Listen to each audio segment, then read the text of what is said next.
Nimish qilib qoldim ichmay gunoh taqdiri ortib jam yoqish yo'lini qaram bo'ldi har bir qadamda o'qtartib to'siqda parqunlatsam saytan meydi yassam yayrim tashlab ketuning uchun daraxt mevani qalsam cho'ng bo'lg'as ro'zayd muhabbet biz uning ajrdalab qilib duosiz bizni bosqiba hatto tilikalarni o'zimiz cho'ng bo'lib barliq bastamimizni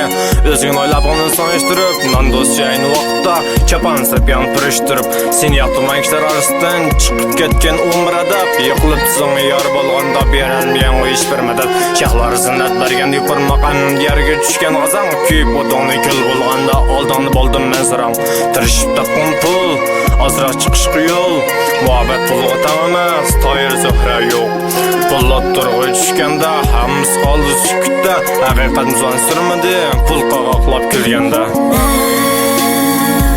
kimga nola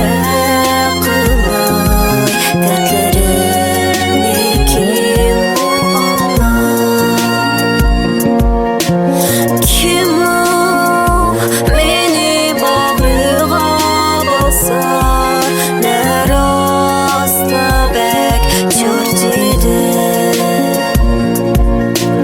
yolg'iz kechada yulduzim chiqmas aroq tomogi bo'ldi muram ma'lum oldi qusqit unolgan bo'ldi shu vodka yayrim ketib yiqilish dard azob tuqayinlish turmushdan ish bo'lsin rozi yalnız sen maramka ilimkamiz qayg'udan mahrum azobdan g'olib kelolmadim qayg'u azobim men qilingan mahkum tamda artilib qocholmadim qashlik tortdim dard azobni buni hech bir bilolmadim tomay sog'liq aynan qarab hatto o'zimni tunolmadim kimlar bor bu turmushda qarang nima uchun gulga yaqin g'amzarimda boldiga borsam ishkmaydi bo'lsam dardimni olgan qayrg'an ilg'an talg'an ilmon ko'zim yumib bilmas bulay qashqan ketgan murodga yetgan oq yo'l tilab yo'lga solay bog'larim gul tersam huzurlashqa bo'lmadi imkon hayotsam bilan tamom bo'lmadim sen bo'lding to'tgulik mehmon bog'larim aylanib qog'ozliq ishtinim qoldi ya maxluq nima ish qazobni mallu tatimi kim qilgandim yamalluq